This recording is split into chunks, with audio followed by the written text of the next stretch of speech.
الحمد لله نحمده ونستعينه ونستغفره ونؤمن به ونتوكل عليه ونعوذ بالله من شرور أنفسنا ومن سيئات أعمالنا من يهده الله فلا مضل له ومن يضلله فلا هادي له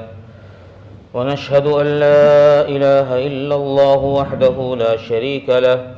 ونشهد أن سيدنا ومولانا محمدًا عبده ورسوله أما بعد فأعوذ بالله من الشيطان الرجيم بسم الله الرحمن الرحيم سبحان الذي أسرى بعبده ليلا من المسجد الحرام إلى المسجد الأقصى الذي باركنا حوله لنريه من آياتنا إنه هو السميع البصير صدق الله العظيم عن أنس بن مالك رضي الله تعالى عنه قال قال رسول الله صلى الله عليه وسلم مررت على موسى ليلة أسري بي عند الكثيب الأحمر وهو قائم يصلي في قبره أو كما قال عليه الصلاة والسلام۔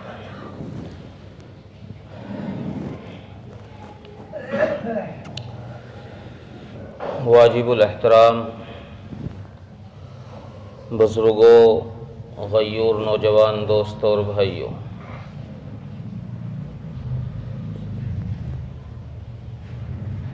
دین کی بات کا توجہ کے ساتھ سننا یہ دین کا ادب ہے، اور دین کی بات ہوتے ہوئے بے توجہی کرنا، اپنی باتوں میں مشغول ہونا، ادھر ادھر دھیان کو لے کر جانا، یہ دین کی بے حرمتی اور بے ادبی ہے۔ اس لیے جب بھی دین کی بات ہو، ہمتن آدمی تن سے بھی اور من سے بھی وہیں موجود ہونا چاہیے۔ یہ نہیں کہ جسم تو وہاں موجود ہو اور ذہن کہیں اور گھوم رہا، یا اپنے کسی فعل کے اندر مشغول ہو، تو یہ دین کی بے ادبی ہے، جس بے ادبی کی بنیاد پر اللہ تبارک و تعالی دین بعض دفعہ بندے سے چھین لیتے، دین سے اسے محروم کر دیتے۔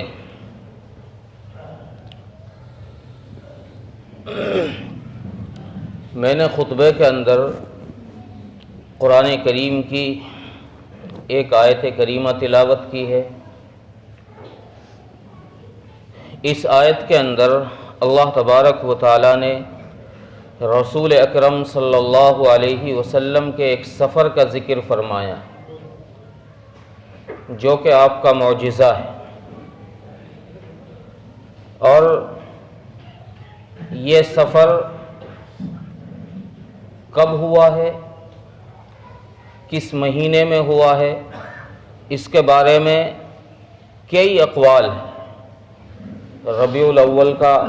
قول بھی، ربیع الثانی کا قول بھی ہے، اور ایک قول یہ بھی ہے کہ یہ سفر آپ کا رمضان المبارک میں ہوا، اور ایک مشہور قول یہ ہے کہ یہ سفر آپ کا 27 رجب کو ہوا ہے۔ تو اس لیے اس ماہ مبارک کی مناسبت سے، یہ رجب کا مہینہ چل رہا ہے،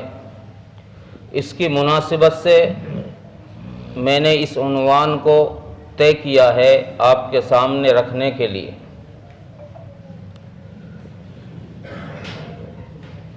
وہ سفر جس کا قرآن کریم کی اس آیت کے اندر ذکر ہوا ہے، وہ سفر سفر معراج ہے۔ قرآن کی یہ پہلی صورت ہے، اکیلی صورت ہے جس کو اللہ تبارک و تعالی نے سبحان سے شروع فرمایا۔ اس کے علاوہ قرآن میں اور کوئی صورت سبحان سے شروع نہیں ہو رہی، یہ پہلی صورت ہے۔ اور اس سفر کو اللہ تبارک و تعالیٰ نے کیوں کرایا، اس کی وجہ بھی علماء نے لکھی ہیں، اور یہ سفر کہاں سے کہاں تک ہوا ہے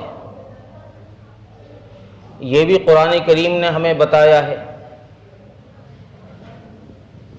اور یہ سفر کب ہوا ہے اس کے بارے میں بھی علماء اکرام نے فرمایا کہ 10 نبوی کے اندر جب رسول اللہ صلی اللہ علیہ وسلم کے نبوت کے اعلان کے 10 سال پورے ہوئے، 10ویں سال میں یہ سفر کرایا گیا ہے، اور جس سال کرایا گیا 10ویں سال، اس سال کا نام صحابہ اکرام رضوان اللہ علیہم اجمعین نے عام الحزن رکھا، غموں کا سال، چونکہ اس سفر کے کرانے کی وجہ جو لکھی ہے علماء نے وہ یہی لکھی ہے کہ رسول اللہ صلی اللہ علیہ وسلم پر اس سال مسلسل غم آئے ہیں۔ سب سے پہلا غم، سب سے پہلا دکھ آپ صلی اللہ علیہ وسلم کو اس بات کا پہنچا کہ آپ کی زوجہ حضرت خدیجۃ الکبریٰ رضی اللہ تعالی عنہا، جو سب سے پہلی بیوی ہیں آپ کی، جس نے اس وقت میں آپ کا ساتھ دیا ہے جب کوئی نہیں تھا، جس نے اس وقت میں مال خرچ کیا ہے جب کسی نے نہیں کیا تھا، اس بیوی کی شفقت اور محبت جب آپ سے جدا ہوئی، اس بیوی کا پیار جب آپ سے الگ ہوا اس کے انتقال پر، تو آپ کو بڑا دکھ ہوا۔ دوسرا دکھ اسی سال میں حضرت خدیجۃ الکبریٰ رضی اللہ عنہا کے انتقال کے کچھ دنوں کے بعد آپ کے مشفق چچا حضرت ابو طالب، جو آپ پر سائبان کی طرح تھے، جنہوں نے آپ پر ایسے سایہ کر رکھا تھا کہ کسی مشرک کی ہمت نہیں ہوتی تھی کہ آپ کی طرف زبان درازی کر سکے یا آپ کی طرف کوئی ہاتھ بڑھا سکے، اس چچا کا انتقال ہوا۔ اور ایک تیسرا غم جس کو حضرت مولانا ادریس کاندھلوی رحمۃ اللہ علیہ نے سیرت مصطفیٰ کے اندر ذکر کیا ہے، وہ تیسرا غم ہے آپ کو جو طائف کا سفر آپ کا ہوا ہے۔ اس سفر کے اندر ان سرداروں نے آپ کے ساتھ جو بدسلوکی کی ہے اور آپ کی بات کو نہ مانا ہے، اور آپ کے پیچھے ان لوگوں نے لڑکوں کو لگا دیا جنہوں نے آپ پر پتھر برسائے، یہ طائف کا سفر وہ سفر ہے۔ حضرت امی عائشہ رضی اللہ عنہا کی روایت ہے، حضرت امی عائشہ فرماتی ہیں کہ رسول اللہ صلی اللہ علیہ وسلم نے فرمایا، عائشہ، طائف کے سفر میں جتنا مجھے دکھ ملا ہے، میری زندگی کے سارے سفروں کو اور سارے دکھوں کو ملا لیا جائے تو طائف کا دکھ بڑھ جائے گا۔ یہ وہ سفر۔ تو ان سارے غموں سے نجات دینے کے لیے اللہ تبارک و تعالیٰ نے اپنے حبیب کو رتبہ عطا فرمایا، ان غموں سے نجات عطا فرمائی، اور اس کے لیے انتخاب کیا معراج کا، کہ جب دکھوں کی انتہا ہو گئی ہے، جب میرے نبی نے دکھ برداشت کرنے میں حد پار کر دی ہے، انتہا کر دی ہے، تو اللہ تبارک و تعالیٰ نے عزت دینے میں، مقام دینے میں، مرتبہ دینے میں بھی حد کر دی ہے کہ ابتدا سے لے کر، زمین کی ابتدائی حصے سے لے کر اور مخلوقات کی انتہا عرش معلی تک لے کر گئے۔ سبحان الذی اسریٰ کے اندر اس رات چونکہ 2 سفر ہیں، ایک سفر تو مسجد حرام سے مسجد اقصیٰ تک کا یہ زمینی سفر ہے، مسجد حرام سے مسجد اقصیٰ تک یہ زمینی سفر ہے، سورہ اسراء کے اندر اس کو ذکر فرمایا، اور دوسرا سفر بیت المقدس سے لے کر آسمانوں کا اور عرش معلی تک کا سفر ہے، اور رب کی ملاقات تک کا سفر ہے۔ اس سفر کو سورہ نجم کے اندر ذکر فرمایا،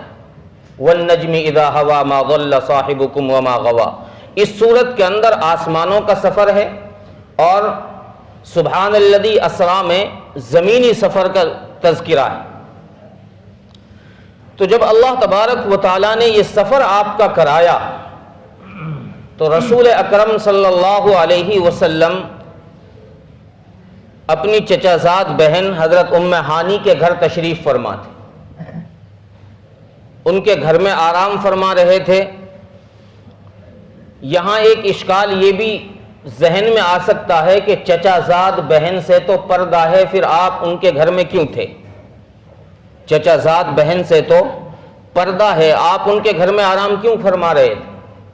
اس کا جواب علماء نے یہ دیا ہے کہ یہ اس وقت کی بات ہے جب اللہ تبارک و تعالیٰ نے حرمت علیکم امہاتکم و بناتکم و اخواتکم و عماتکم و خالاتکم، یہ آیت نازل نہیں فرمائی تھی جس میں حرمت کا ذکر کیا گیا ہے کہ کون محرم ہے کون غیر محرم ہے۔ جب یہ آیت نازل نہیں ہوئی تھی، یہ واقعہ اس سے پہلے کا ہے۔ تو رسول اکرم صلی اللہ علیہ وسلم حضرت ام ہانی کے گھر تشریف فرما تھے، آپ آرام فرما رہے تھے۔ اللہ تبارک و تعالیٰ نے حضرت جبرائیل علیہ السلام کو حکم دیا کہ جاؤ میرے حبیب کو معراج کراؤ، میرے حبیب کو میرے پاس لے کر آؤ ملاقات کرانے کے لیے۔ روایات میں ہے کہ حضرت جبرائیل علیہ السلام حضرت ام ہانی کے گھر میں دروازے سے داخل نہیں ہوئے، چھت پھاڑ کر کے اندر آئے، چھت کو پھاڑا پھر اندر گھر میں داخل ہوئے۔ اس کی وجہ یہ لکھی ہے کہ عام راستے سے اس لیے داخل نہیں ہوئے کہ آج کا سفر کوئی عام سفر نہیں ہے، آج کا سفر عام سفر نہیں ہے، خاص سفر ہے، اس لیے راستہ بھی الگ اختیار کیا گیا ہے۔ رسول اکرم صلی اللہ علیہ وسلم کو ام ہانی کے گھر سے حضرت جبرائیل علیہ السلام نے اٹھایا اور خانہ کعبہ بیت اللہ میں لے کر گئے، حتیم میں۔ خانہ کعبہ اس کے دو حصے ہیں، ایک وہ حصہ جو مسقف ہے جس پر چھت لگی ہوئی ہے وہ خانہ کعبہ، ایک وہ حصہ جو حتیم کا حصہ ہے جس پر تھوڑی سی دیوار ہوئی ہے، چھت نہیں ہے اس پر، یہ بھی خانہ کعبہ کا ہی حصہ ہے۔ اس حصے سے اس سفر کی ابتدا کیوں کی گئی ہے، اس کی بھی وجہ علماء نے لکھی ہے۔ ایک وجہ تو علماء نے یہ لکھی ہے کہ اندر سے ابتدا اس لیے نہیں کی گئی اس سفر کی کہ اندر کفار مکہ کے 360 بت رکھے ہوئے تھے، شرک کی آمیزش کی وجہ سے آپ نے وہاں سے ابتدا نہیں فرمائی، اس جگہ سے ابتدا فرمائی۔ اور دوسری وجہ یہ لکھی ہے علماء نے کہ اس لیے بھی آپ نے حتیم سے شروعات کی کہ چونکہ حتیم بھی خانہ کعبہ کا ہی حصہ ہے، اس لیے یہاں سے شروعات کی کہ اگر میری امت کا کوئی غریب آدمی، چونکہ خانہ کعبہ کے جو مسقف حصہ ہے، چھت ڈلا ہوا حصہ ہے، اس حصے کے اندر تو ہر کوئی داخل نہیں ہو سکتا، خاص لوگوں کو ہی اجازت ہے کہ وہ اس میں داخل ہوں گے، اور بڑے بڑے جو لوگ ہیں، جو رئیس زادے ہیں، وہی اس میں داخل ہو سکتے ہیں۔ میرے حبیب نے امت پر شفقت یہ کی کہ اس جگہ سے شروعات کر کہ اگر میری امت کا کوئی غریب آدمی بھی یہ چاہے کہ میں اپنے نبی کی اس جگہ کی زیارت کر لوں جہاں سے میرے نبی نے معراج کے سفر کی شروعات کی ہے، تو اللہ کے نبی صلی اللہ علیہ وسلم نے امت پر شفقت کی وجہ سے اس جگہ سے شروعات فرمائی۔ یہاں سے آگے کا جب سفر شروع ہوا، زمینی سفر، تو اس سفر کے لیے براق کا استعمال کیا گیا۔ حضرت جبرائیل علیہ السلام آسمان سے براق لے کر آئے، جو ایک خچر کے برابر جانور تھا، اس کو لے کر آئے۔ علماء نے لکھا ہے کہ یہ جانور اتنی تیز رفتار تھا کہ جہاں آدمی کی نگاہ پہنچے وہاں اس کا قدم پڑتا تھا، اتنی اسپیڈ والا جانور، اڑنے والا جانور۔ براق برق سے ہے، جس کے معنی آتے ہیں بجلی کے، برق کے معنی یکاد البرق یخطف ابصارہم، آسمان کی بجلی کو برق کہتے ہیں، اور آسمان کی بجلی کی رفتار دنیا کی بجلی کی رفتار کے مقابلے میں 400 گنا زیادہ ہے۔ دنیا کی بجلی کی رفتار یہ آپ دیکھ لیجئے، یہاں بٹن دباؤ سیکنڈوں میں کہاں پہنچ جاتی ہے لائٹ، وہ اور آسمان کی بجلی کی رفتار اس سے 400 گنا زیادہ۔ اشارہ اس طرف ہے کہ اتنی تیز رفتار جانور لایا گیا۔ براق جب دنیا میں آیا تو اس نے دنیا کے جانوروں کو دیکھا، بھینس، اونٹ وغیرہ، بکریوں کو دیکھا کہ وہ شوخیاں کرتے ہیں، کودتے ہیں، ادھر ادھر بھاگتے ہیں، تو اس پر ان کا اثر ہوا۔ دنیا کی خاصیت یہ ہے کہ دنیا میں آنے کے بعد، دنیا میں جب کوئی چیز آتی ہے تو یہاں کا اثر لیتی ہے۔ دنیا میں کوئی چیز آتی ہے تو یہاں کا اثر لیتی ہے۔ رسول اکرم صلی اللہ علیہ وسلم کے اس سفر کی شروعات سے پہلے آپ کا دل کا آپریشن کیا گیا، شق صدر کیا گیا ہے۔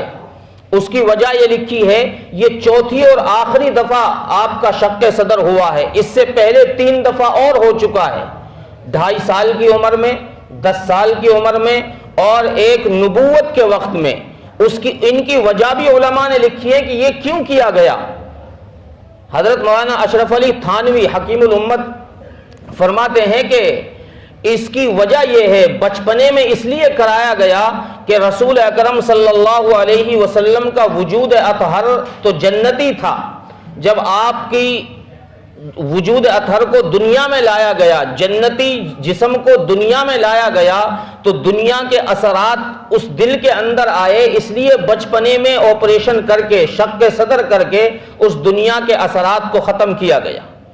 دنیا کے اثرات آتے ہیں، نبیوں کے جسم پر بھی آ جاتے ہیں۔ نبی اکرم صلی اللہ علیہ وسلم کو پسینہ آتا تھا، نبی اکرم صلی اللہ علیہ وسلم کو نیند آتی تھی، آپ سوتے بھی تھے۔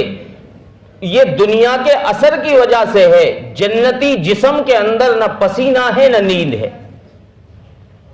جنتی جسم میں، جنت میں جو لوگ جائیں گے، اللہ ہم سب کو لے کر جائے، جنت کے جسم میں، جنت میں جانے کے بعد انسان کے بدن سے پسینہ بھی نہیں آئے گا، انسان کو نیند بھی نہیں آئے گی۔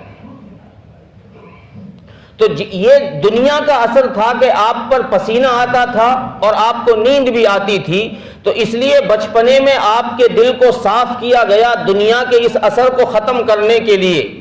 پھر آپ کا جب 10 سال آپ کی عمر ہوئی، لڑکپن جب شروع ہوا، تو لڑکپن میں چونکہ بچوں کا ذہن کھیل کود کی طرف جاتا ہے، تو اس ذہن کو منتقل کرنے کے لیے کہ رسول اللہ صلی اللہ علیہ وسلم کے ذہن کے اندر یہ کھیل کود نہ آئے، اللہ کی طرف توجہ رہے، اس لیے لڑکپن میں آپریشن کیا گیا۔ اور پھر تیسرا آپریشن، آپ کا تیسرا شق صدر، وہ نبوت کے وقت کیا گیا، جب آپ صلی اللہ علیہ وسلم پر قرآن نازل ہونا شروع ہوا۔ اس وقت میں اس کی وجہ فرماتے ہیں حکیم الامت کہ اس لیے کیا گیا کہ یہ وہ قرآن تھا جس قرآن کے بارے میں رب نے خود قرآن میں یہ فرمایا، لو انزلنا هذا القرآن على جبل لرأيته خاشعا متصدعا من خشیت اللہ، کہ اگر ہم اس قرآن کو پہاڑ پر بھی نازل فرماتے تو پہاڑ اس کے وزن کی وجہ سے، اس کے خشیت کی وجہ سے ریزہ ریزہ ہو جاتا۔ اس لیے آپ کے دل پر جب یہ نازل ہوا تو اس دل کے اندر وہ پاور ڈال دی گئی کہ جس کی وجہ سے یہ قرآن کو برداشت کر سکے۔ یہ آپ کے دل میں اتر کر قرآن پھر امت کو ملا ہے، اس لیے ہم اور آپ کے چھوٹے چھوٹے معصوم سے بچے اس قرآن کے حافظ ہو جاتے ہیں۔ اگر آپ کے دل سے اس کو کراس نہ کیا جاتا، آپ کے دل سے قرآن کو نہ گزارا جاتا، ڈائریکٹ اتار دیا جاتا، تو ڈائریکٹ اتارنے کی وجہ سے ہم اور آپ اس قرآن کی ایک آیت کو بھی نہ پڑھ سکتے تھے، ایک آیت کی وجہ سے ہی ہم جل کر راکھ ہو جاتے۔ آپ نے سنا نہیں، خود قرآن کہتا ہے، حضرت موسیٰ علیہ السلام کی قوم نے کہا کہ ہم کو تو اللہ سے ڈائریکٹ بات کراؤ۔ حضرت موسیٰ 40 آدمیوں کو لے کر گئے کوہ طور پر،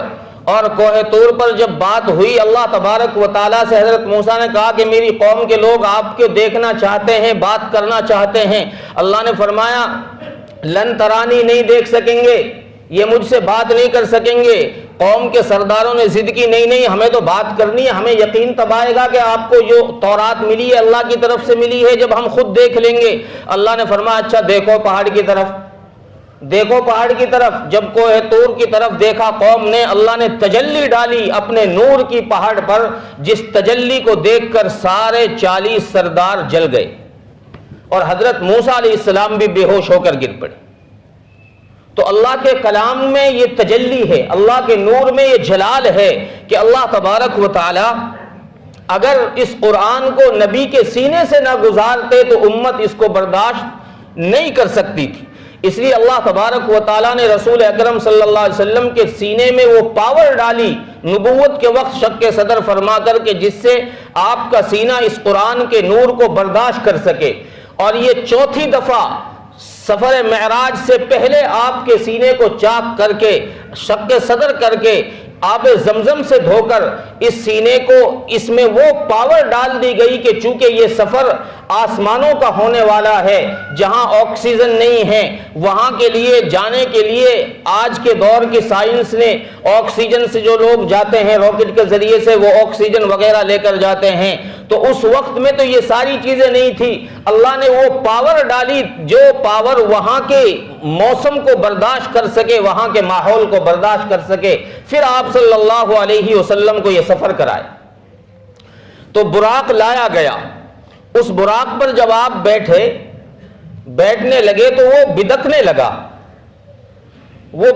لگا۔ حضرت جبرائیل علیہ السلام نے اس براق کی کمر پر ہاتھ رکھ کر فرمایا کہ براق تجھے پتا ہے تیرے اوپر آج کون سوار ہونے والا ہے؟ یہ وہ شخصیت ہے جس کو اللہ تبارک و تعالیٰ نے جس کے مقام کا اس کائنات میں کسی کو بنایا ہی نہیں۔ اتنی بڑی شخصیت آپ کے اوپر، خاتم الانبیاء حضرت محمد صلی اللہ علیہ وسلم تیرے اوپر سوار ہو رہے ہیں اور تو شوخی کر رہا ہے، بدک رہا ہے۔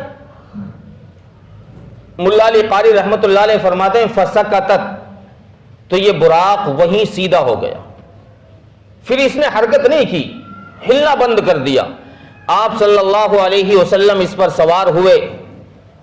اس زمینی سفر میں پھر آپ کو کچھ چیزیں دکھائی گئی، کچھ مقامات پر رکا کر آپ کو 2 رکعت نماز پڑھائی گئی، 5 جگہ پر آپ کا اسٹاپ کرایا گیا اس زمینی سفر میں۔ وہ 5 جگہ، ان میں سب سے پہلے یثرب، سب سے پہلے تو یہاں خانہ کعبہ، چونکہ ام ہانی کے گھر سے لایا گیا تو سب سے پہلا اسٹاپ تو خانہ کعبہ۔ دوسرے نمبر پر یثرب جو مدینہ منورہ ہے، یہاں اتار کر آپ صلی اللہ علیہ وسلم کو حضرت جبرائیل نے کہا کہ آپ یہاں 2 رکعت نماز پڑھیے۔ یہاں سے 2 رکعت نماز پڑھنے کے بعد پھر طور سینا پر آپ کو روکا گیا کہ یہ وہ جگہ ہے جہاں حضرت موسیٰ علیہ السلام نے 40 دن اعتکاف فرمانے کے بعد اللہ تبارک و تعالیٰ سے توریت حاصل کی ہے، آپ یہاں رکیے اور 2 رکعت نماز پڑھیے۔ چوتھا اسٹاپ یہ وہ جگہ ہے بیت اللحم جہاں حضرت عیسیٰ علیہ السلام کی پیدائش ہوئی ہے، اور حضرت عیسیٰ علیہ السلام کی پیدائش کی جگہ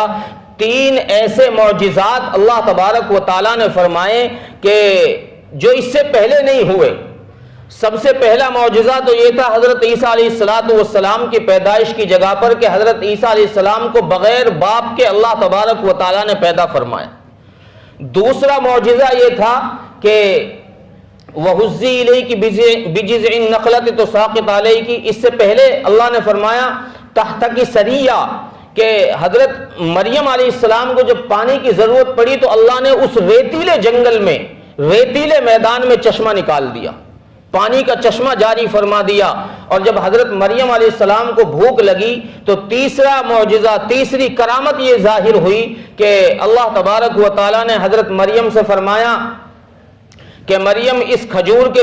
تنے کو پکڑ کر ہلاؤ۔ حضرت مریم کہنے لگی اللہ یہ تو خشک پڑا ہے، اس میں کچھ بھی نہیں ہے، میں کیسے ہلاؤں اس کو؟ اللہ نے فرمایا وَهُزِّي إِلَيْكِ بِجِذْعِ النَّخْلَةِ تُسَاقِطْ عَلَيْكِ رُطَبًا جَنِيًّا، مریم ہلانا تیرا کام ہے اور اس کھجور کے تنے سے تر و تازہ کھجوریں ٹپکانا ہمارا کام۔ حضرت مریم نے کھجور کا تنا ہلایا، اللہ تبارک و تعالیٰ نے اوپر سے کھجور کے پیڑ میں سے تر و تازہ کھجوریں نکالی۔ یہ 3 معجزات، 3 کرامتیں اس جگہ پر ظاہر ہوئی ہیں۔ تو اللہ تبارک حضرت جبرائیل علیہ السلام نے فرمایا کہ اللہ کے نبی یہاں رکیے، 2 رکعت نماز پڑھی۔ اور 5واں اور آخری مقام وہ بیت المقدس ہے، جہاں جا کر رسول اکرم صلی اللہ علیہ وسلم نے تمام انبیاء اکرام کو نماز پڑھائی ہے 2 رکعت، جہاں پر آپ کو یہ خاتم الانبیاء کا اور امام الانبیاء ہونے کا شرف حاصل ہوا ہے کہ سارے نبیوں کے آپ امام بنے ہیں۔ پھر یہاں سے آگے معراج کا جو سفر، اگلا سفر آسمانوں کا، جس کا سورہ نجم کے اندر ذکر ہے، وہ یہاں سے آگے شروع ہوا ہے۔ وآخر دعوانا ان الحمد للہ رب